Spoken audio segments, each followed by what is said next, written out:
Hey everyone, let's talk about viticulture and Tuscany in a way. So this is is it a classic? Depends what your definition of classic is, isn't it? If you're wondering where it is, by the way, there's a whole playthrough for it. It's linked in the description.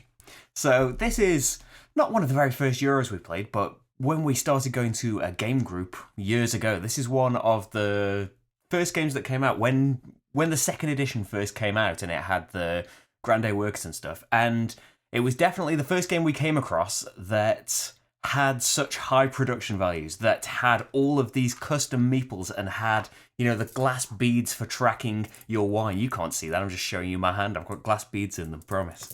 And just the high level of the artwork and stuff, it just all came together really well. The beautiful metal coins that I'm pretty sure aren't standard, but yeah, for coming from like games that we loved, like Agricola, beautifully made in their own way, but don't have all of these lavish extras that do come from, this is the time when Stonemaier funded their games through Kickstarter, and while they still make really, really high quality stuff on their own, this is kind of the impetus for that, isn't it? All of the stretch goals and high funding levels and things have kind of spurred games to keep having these high production values. Not all games, of course, but generally Stonemaier games.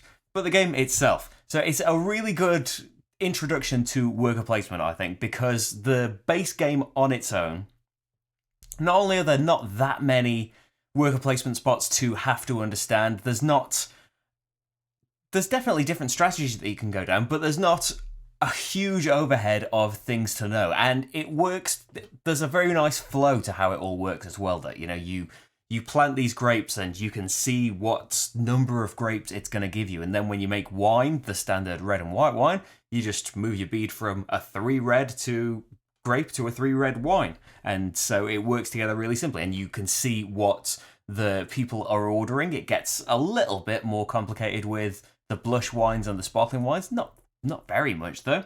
And what the visitors and things do is pretty self-explanatory. And, where you get the cards is pretty self-evident. Where you go to play them, everything is laid out very, very nicely in front of you. And if you get really experienced, you have got that other side of the main board and your player boards where it just removes all of the the hints, and well, not hints, but all of the explanations and reminders of things. So if you just want the artwork front and center, you can do it that way as well.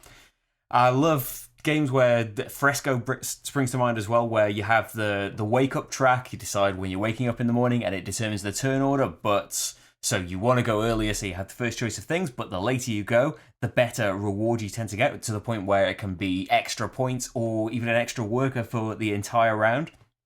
It's nice having the threshold for a win as well, where it's, at the same time as being this standard worker placement, it's a race to a certain number of points, which triggers the end of the game, but isn't necessarily going to mean that you're the winner. And I don't believe it was in the first edition, but I never played the first edition. The Grande Worker is a really nice twist because, in a normal worker placement game, which is a fantastic system in itself, as you'd probably expect, so many games use it. But as well as having the race to the spots that you need, trying to prioritize all of the action spaces that you need the most and trying to see if you can tell what other people are going to be doing and whether you need to do that first because they're going to block off your spot. Adding in the twist of the Grande Worker that you can go into a fully occupied action space only with this worker though. So it gives you that opportunity to, something that's vital for your plans this round. You can still do it, but only once. But that in itself is a nice little thing. But the structure of the game, having this summer and winter worker placement phases, just that on its own is a nice twist to when you're going to place your workers, because you have to decide how many you're holding back for winter. But if you don't hold back enough, you're not going to have enough to do the actions that you want. But at the same time, if you hold back too many, and then the action spaces that you want aren't available, that's just as bad, because now where are you going to use those workers? There's no bonus for having them hanging around at the end of the year. You should have used them in the actions that you weren't that desperate for in the summer, it turns out, but you couldn't have known that. And when you add that to the Grande Worker, and so do you use him now, or is he going to be vital in winter because you don't know if your plan is relying on you being able to harvest some grapes and if everybody wants to do that and you used your grande worker in the summer, you're going to be really out of luck. I really, really like how that works. The biggest criticism that I see of Viticulture is that a lot of it can be, the luck of the draw, in that, some visitors are good early game, some are good late game, and so if you draw the late game ones early, that's a bit of a waste of your time, and yeah, getting wine orders for really hard sparkling wines at the beginning of the game when there's not really much chance of you getting those for a long time. Yeah, that is kind of a part of it. It's never been that big a deal for us, that I remember anyway. If you've seen my Vineyard Chronicle, then you'll see that we haven't played for quite a while. But yeah, I've seen it mentioned enough times to accept that it must be an issue in general. Now, that is addressed, though, in one of the things that I played the game with. So here we have to talk about Tuscany. And there are different configurations you can get of this. So there is a first edition of Viticulture that I think you can get an upgrade pack. I think there are upgrade things in Tuscany, actually. I'm not 100% sure about that. But there are, so there's standard Viticulture, there's standard Tuscany. Then there is Viticulture Essential Edition, which is basically Viticulture with a few bits from Tuscany, like the best bits. And then there is Tuscany Essential Edition, which is basically the rest of Tuscany if you bought the Essential Edition of Viticulture. That makes sense? Was that clear? Either way. So Tuscany is, a treasure trove of loads of mini expansions. Well, some not so many. Because eventually you'll get a whole extended board and more things to do in all of the seasons of the game. But the smaller tier ones anyway are quite small ones. So the ones that I've played with, I do feel bad, by the way, that in all the time that we've had this game, that we've played with standard Viticulture before we ever got to Tuscany. But yeah, in all of our plays of Tuscany before the channel happened, we got to 3 unlocks of things, and that's been it for Tuscany so far. It's like pretty much every game that I've got behind me. Rarely ever get to go back to them. So yeah, that's just the nature of needing to play all of these new games. But yeah, the ones that I've unlocked are, they're very much mini expansions. But I love how they change the game.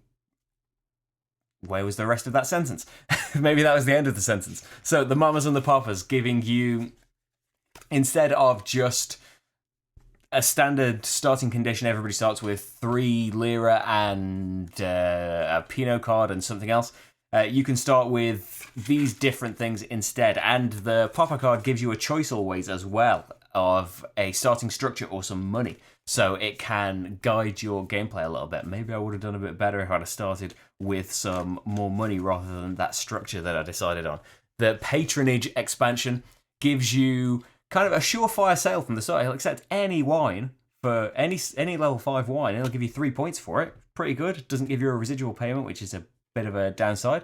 But then you've got an end game goal that can get you an extra few points. And so that is good at... There is a designer note on all of the pages in Tuscany as well that I really like, that talks about, the intent behind it. So the intent behind that is to give you a kind of long-term goal if you're feeling a little bit aimless or lost in the start of the game. So this one would be have at least 5 planted vine cards.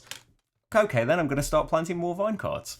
And the last one that I played with was the Advanced Visitors, and they just get shuffled into the visitor decks, and they are more complex things that tend to give you more choices. They've got a lot more text on them than a normal visitor card tends to have, and the aim of that is expressly to address the issue that some cards are good early, some cards are good late. These with your flipping them around. These with the choices on them give you the option for the card to be good in a lot of different situations, so to hopefully mitigate all of that. There is so much more in the Tuscany box that we haven't even discovered yet, but I guess that'd be one reason why the Essential Edition exists, that it distills the best ones in there, knowing that maybe you're not going to get to play it often enough to unlock all of these things individually. You can, of course, not play it properly, the way that the rulebook says, the way that the rulebook says, where you unlock one expansion every time you win. If you want, you can throw loads on there. It's just, it might be a little bit too much for you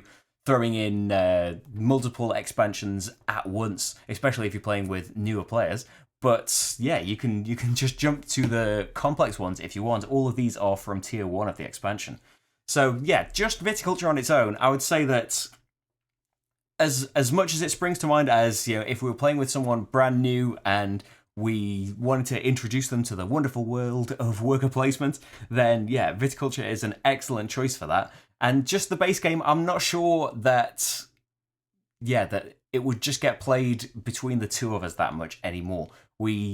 As much as I love the look and feel of it, it's maybe on the lighter end for what we prefer now. But with Tuscany adding more and more things, it's one of those things. I haven't got time to unlock all of the things in Tuscany, and I don't know when I will have that time. But I still want to know what all of these things are. I still eventually want to unlock it all. And I hope that I get to do that one day. But it kind of makes for a weird review video on it, doesn't it? Because it's kind of still assessing the potential of it rather than what it actually ended up being. But I do want to unlock it properly as well. I want to go through it slowly. You know, we have to end up rushing a lot of legacy games, sometimes for the videos, but often because I'm just too excited and want to steamroll through them. Eventually we'll get to all of these and I'll have a better sense of it. But I love what little I've seen out of the box. I love the additions to it and the little tweaks that they've made. And I'm looking forward to seeing the bigger changes, hopefully, eventually, one day. That's Viticulture though. Hopefully the playthrough gives you a much better idea of whether you would be interested in the game or not. You know, stick around, watch some of the hundreds of others of playthroughs that I've done. I can say sentences in them. I'm going to go now and film another one though. Bye everyone.